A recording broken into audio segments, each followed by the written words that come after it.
Welcome back viewers, ladies, gentlemen, non-binaries and anyone with ears or other sound detection organs. Hope you enjoy. We are continuing with Going Native, written by Uncle Sealing. Going Native, Chapter 38. Ellora. Did you have fun last night? Stace's grin was interrupted as Ellora grabbed his head in both hands and pressed their lips together, shoving her tongue into Stace's mouth in a passionate and possessive kiss. A quiet cough from the chair next to the bed drew their attention, and both of them looked over towards Estelle guiltily. Sorry. I needed to thank Stace for looking out for me. You're the one that wrote that letter, correct? Estelle's large green eyes widened and he put a hand over his mouth protectively. No need to thank me. Stace couldn't help it. He started laughing, and soon enough the other two were joining in. Once things settled down, Ellora held out a fist towards the Helcom. Lieutenant Ellora Helium. Estelle made an odd, complicated clicking hiss sound. Stace noticed with interest that his tongue was forked and the fricatives in his name were oddly two-toned. Since you probably can't pronounce that, you can just call me Estelle. It's a pleasure to finally meet you. Estelle returned the fist bump, then picked up his omnipod and started tapping the screen. I have a bunch of paperwork for you to authorize. Does it explain who you are and what you're doing here? Ellora smirked, but her eyes were hard and full of suspicion. Stace decided now was a good time for him to intervene. House Chelsa hired him to take care of me. I don't know why, but Chelsa likes me. She said her brother hired Estelle. He's a nurse and a PH. The damn words just stopped. It was frustrating. A physical therapist. Estelle smiled. As for why I was hired, I know there's a letter for you in the information packet I have, but I can't access it. Ellora pulled out her pad and Estelle flicked a finger, resulting in a beep on Ellora's end. She scanned it, then nodded. Can you read it to me? Stace wanted to know more, wanted to be in the loop. With Ellora and Estelle both treating him like a real person, he needed to be a part of this. It was his life, after all. Ellora nodded, then shut the door. Should I leave? Estelle looked awkward, standing there and holding his pad in front of him. Nah, you can hear this. I just wanted us to have some privacy. Ellora Helium. I am Gemsi of House Chelsa. You may have heard of me through your companions at the Painter Observatory. Hopefully, if you have, it has all been good things. By now you will have received your orders directing you to arrive at the observatory to take charge of security for our scientific research. I have asked my wives to review potential security concerns, and it has come to our attention that your ward, Eustace Grant, may become a liability. If someone can get to him, they may be able to get leverage over you or other members of the team. To prevent this, and because my sister seems to have taken a liking to Stace, I have retained a private nurse and physical therapist. Once we build on-site medical facilities, Stace and his nurse will be able to join you at the observatory and he can continue to receive a high standard of care. Attached are all the necessary documents as well as the qualifications for the candidate we selected. If our choice does not fit for whatever reason, please let us know and we will retain someone else. Much regards. Gemsi Chelsa. Honored son of House Chelsa. This is great. Stace could feel his cheeks aching with the size of his grin. I was afraid you would have to leave me here when you started working. And I really like Estelle. He's good people. You know I'd never abandon you. Ellora was also grinning as she continued scrolling, but the smile faded quickly. Estelle, mind explaining this gap in your resume? You had very high marks in school, loads of commendations, were being retained by a hospital, then left suddenly and almost a year with no employment. Estelle's face went pale and he looked scared to Stace. Scared, and perhaps a little sick. It wasn't a good fit. Eleanor looked up and locked eyes with Estelle. You know I'm going to have to look into this, right? For the safety of my family and the facility. The Helcom nodded. I don't want you to hate me. And I want to help Stace. Stace had to step in and help the poor guy. Is it something that could hurt us? Dangerous secrets. Estelle's head shook back and forth hard enough. Stace thought the young man might give himself whiplash. Just me. Did you hurt anyone? Another head shake. Stace looked at Ella, who gave him a nod.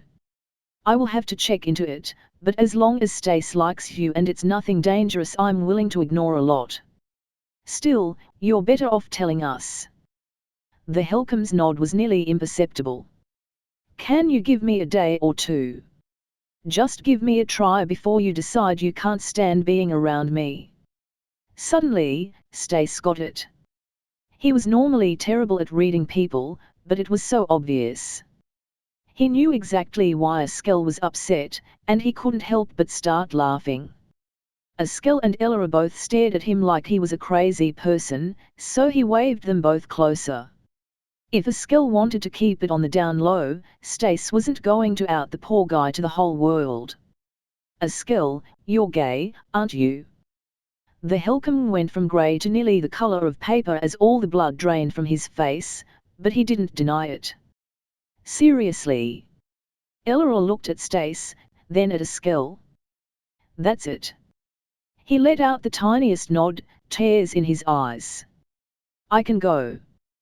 Thank you for the opportunity. Stace reached for the young man, but Ella was faster. She wrapped the Helcom in a hug. Stace managed to grab one of his cool hands and held it tight as Estelle sobbed, his face firmly ensconced in Ella's chest. The look on her face nearly had Stace laughing again. It was obvious that she was not comfortable with a guy crying on her like this, but she was willing to put up with it for their benefit. Moments like this just reinforced for Stace why he loved her. Ella was full of compassion underneath the rough and tumble marine exterior. He gave her a warm smile and a thumbs up with his quivering right hand while he continued to hold Estelle's with his left. She mouthed a silent "You owe me" at Stace and he nodded. All right, all right. Ella let go of Estelle and awkwardly stepped back. If you want to talk about that sort of thing, Stace is a better audience anyway. Really? Estelle looked at Stace with what he could only describe as hopeful confusion, his voice husky from the crying. Later. I'm too tired to tell the story now. Just know you are safe with us. Okay. That earned Stace a hug of his own. Estelle stood in the locker room, staring at himself in the mirror. He was wearing a nurse's uniform. Now that Ella authorized the paperwork, he was officially on the job and had access to the hospital facilities. He looked at himself and tried to stop the tears from coming, but they wouldn't. He was too happy. He had made it to Earth, where he stood at least a small chance of being himself. He had met his patient, who turned out to be as kind a person as he could have hoped for. And when they learned about what he was, Stace didn't mind. Ella didn't care. They both would support him, and for the first time since he was a small boy, Estelle felt comfortable in his skin. He knew he still had to be careful. This was a Shilvati medical facility, after all, and this planet was incredibly dangerous for non-humans. Still, he couldn't shake the feeling that he was home. The nurse's uniform wasn't quite the same as his old one, but it was close enough, the same fabric rendered soft from being washed too often. Helping people was all he had ever wanted, and he had his job back on top of everything. Now it was time to meet with Stace's doctors and nurses to learn what his patient needed. Estelle just had to hope that wherever Stace was moved to was a bit warmer than this nightmare of a place. All right, Stace, can you see okay? Yeah, it's clear. I wish my screen was bigger.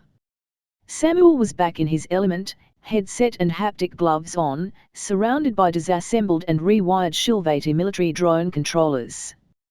Once the commandos were fed, a task that had pretty much entirely wiped out their food stores, Sam wanted to make sure what had happened here would never happen again.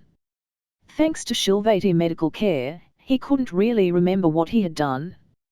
He knew it, but whenever he tried to think back on it, to focus too hard, his brain just kind of slid off the memory. It was for the best. He needed to be ready to protect Sammy again. He needed to be strong. The observatory dome showed an overhead view of the surrounding few kilometers in the infrared. It took some hardware hacking and combining the camera software with some libraries used for stitching images for astrophotography, but his bizarre technological kludge seemed to be working great. 8 Shilvati surveillance drones were circling over the facility like vultures, their sensor packages overlapped and linked so that they provided one contiguous view. There was enough overlap that they could come down one at a time to recharge or check out a suspicious object without any blind spots developing. The cameras could see from infrared up through the ultraviolet and the resolution was fantastic. Once Samuel had some extra drones to play with, he was sure he could make it even better. It was Ian who had suggested asking Stace to help out, checking the video feed from his hospital bed. Samuel had his doubts about how useful the man, a decade out of time, could be in this situation, but he was happy to let Stace try. It would give him something to do at least. Not too bad, Samuel. What's that there? Dilek was standing in the planetarium somewhere near him, but Samuel couldn't see what she was doing with the visor on.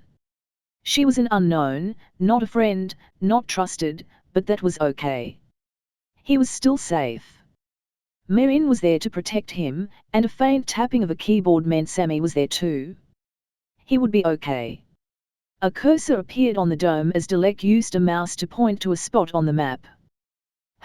Looks like a moose. Not uncommon up here.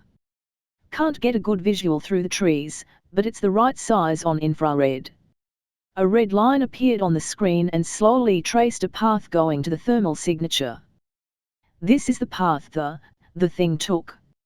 Stace might not be tech-savvy but he was a fast learner. Another line appeared at a slightly different angle. This is where it should go for the best forage. Movement is wrong too. What do you mean wrong? Dilek sounded skeptical but concerned. It's not moving like a moose. Someone is acting like a moose. Sneaking? Pretending?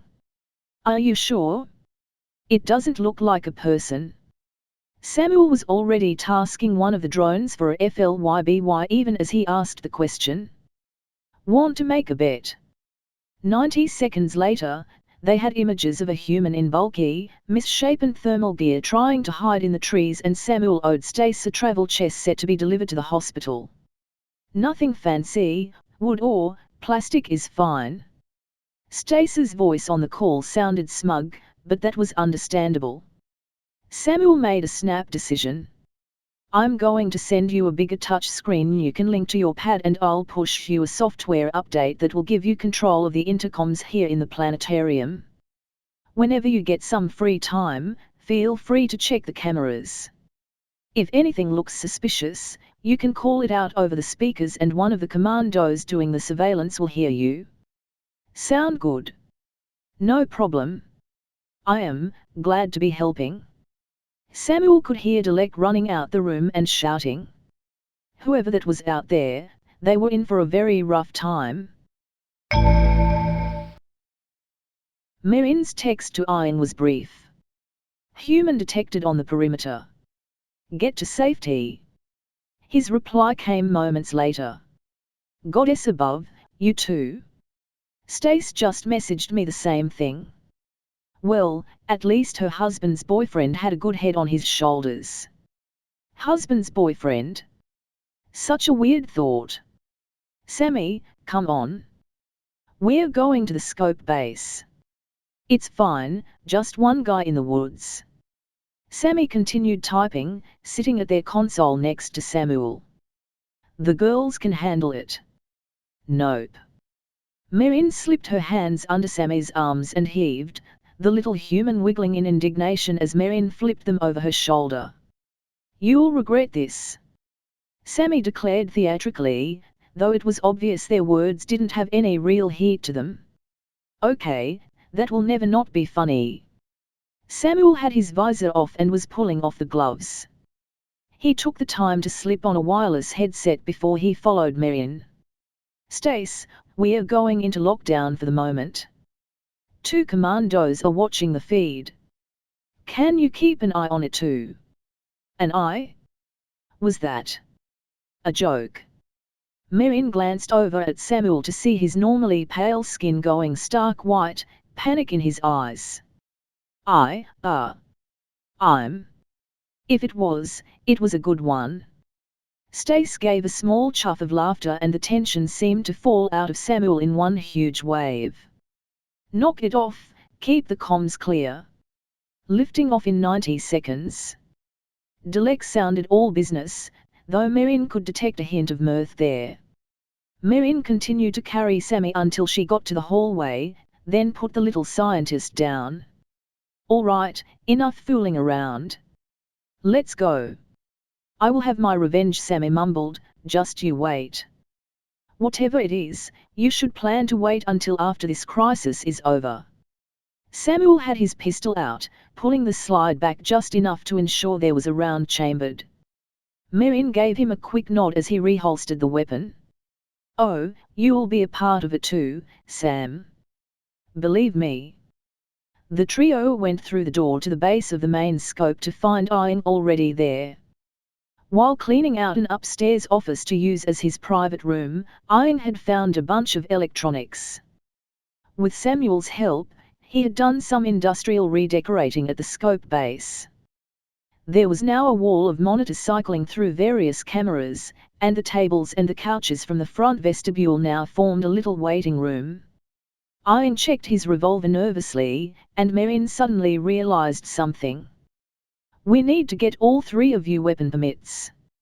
And possibly less ridiculous firearms." She pointedly looked at Ian's weapon. "It's not ridiculous if it works." That much was true. Out of curiosity, Marion had looked up the specs on that revolver. No matter how much armor you were wearing, getting shot with that thing was going to ruin your day.